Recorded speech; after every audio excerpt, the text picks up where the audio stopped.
ಅಧಿವೇಶನ ರೀ ನೋಡ್ರಿ ಅದ ಈ ಸಲ ಫಸ್ಟ್ ಟೈಮು 10 ದಿವಸ ಅಧಿವೇಶನ ನಡೆದ್ರು ಎಲ್ಲ ವೇಸ್ಟ್ ಆಯ್ತು ರೀ. ಯಾಕಂದ್ರೆ ಪ್ರತಿ ಸಲ ನೀವು ನೋಡಿದಾಗ ಯಾರ ಮುಖ್ಯಮಂತ್ರಿ ಇದ್ರು ಹೊಸ ಹೊಸ ಕಾರ್ಯಕ್ರಮ ಘೋಷಣೆ ಮಾಡ್ತೀರ. ಉದ್ಘಾಟನೆ ಆಗ್ತಿದ್ವು ಜಿಲ್ಲಾದಾಗ, ಒಂದು ಉದ್ಘಾಟನೆ ಆಗಿಲ್ಲ, ಹೊಸ ಘೋಷಣೆ ಆಗಿಲ್ಲ.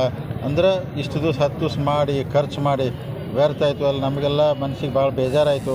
ಇನ್ನು ಮುಂದಾರ ಉತ್ತರ ಕರ್ನಾಟಕ ಬಗ್ಗೆ ಹೆಚ್ಚಿನ ಕಳಕಳಿ ವಹಿಸಿ ಸರ್ಕಾರ ಇಲ್ಲಿ ಮಾಡೋದಿಲ್ಲ ಅಂದರೂ ಮುಂದಿನ ದಿನಮಾನದಲ್ಲಾರು ಉತ್ತರ ಕರ್ನಾಟಕ ಏನು ಯೋಜನೆಗಳು ಹಿಂದಿನ ಸರ್ಕಾರದಾಗೂ ಅದಾವೆ. ನೀವು ಮೊನ್ನೆ ಉದಾಹರಣೆ ನಿಮ್ಗೆ ಹೇಳ್ಬೋದು, ಫೈರ್ ಸ್ಟೇಷನ್ ಒಂದು ಆಗವಲ್ಲು, ಮಿನಿ ವಿಧಾನಸೌಧ ಆಗವಲ್ಲು, ಸಣ್ಣ ಕೆಲಸ ಭಾಳ ಅದಾವೆ, ದೊಡ್ಡ ನೀರಾವರಿ ಕೆಲಸಗಳು ಭಾಳ ಅದಾವೆ. ದಯಮಾಡಿ ಅವ್ನ ಕಡೆಗೆ ಮುಂದಿನ ಬಜೆಟ್ ಒಳಗಾರ ಮಾಡೋದು ವಿನಂತಿ ಮಾಡ್ಕೊಂಡ್ವಿ. ಮಾಡ್ರೆ ಈ ಭಾಗದ ಜನಕ್ಕೆ ಒಳ್ಳೇದಾಗ್ತದೆ. ಇಲ್ಲಿ ಮಾಡೋದಿಲ್ಲ ಅಂದರೆ MP ಎಲೆಕ್ಷನ್ ಬುದ್ಧಿ ಕಲಿಸ್ತಾರೆ ರೀ.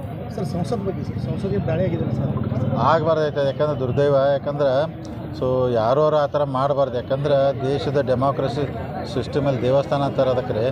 ಇಡೀ ದೇಶನಂದ್ರೆ ಕಾನೂನು ಮಾಡೋರು ಎಲ್ಲ ಅಲ್ಲಿ ಕೂತಿರೋ ಜನ ಅಂದರೆ ಏನು ಭಾರತದ ಜನ ಏನು ಓಟ್ ಹಾಕಿದವರೆಲ್ಲ ಪ್ರತಿನಿಧಿಗಳಲ್ಲಿ ಇರ್ತಾರೆ. ಅದು ಆಗಬಾರ್ದು. ನಮಗೂ ಮನಸ್ಸು ಬೇರೆ. ಆದರೆ ಏನಾಯ್ತು ಖರೆಯಾಗಿ ಇನ್ವೆಸ್ಟಿಗೇಷನ್ ಆಗಿ ಯಾರು ತಪ್ಪು ಮಾಡಿದ್ರೆ ಅವ್ರಿಗೆ ಶಿಕ್ಷೆ ಆಗ್ಬೇಕು ರೀ.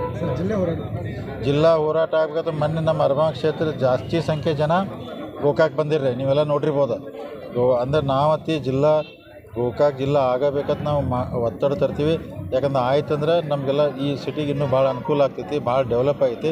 ಗೋಕಾಕ್ ಜಿಲ್ಲೆ ಆಗಬೇಕು. ಏನು ಮೊನ್ನೆ ಪೂಜ್ಯರು ಸ್ವಾಮೀಜಿಯವ್ರ ನೇತೃತ್ವದಲ್ಲಿ ಹೋರಾಟ ಆಗಿದ್ದಲ್ಲ, ಅದಕ್ಕೆ ನಮ್ಮದೆಲ್ಲ ಬೆಂಬಲ ಇದೆ.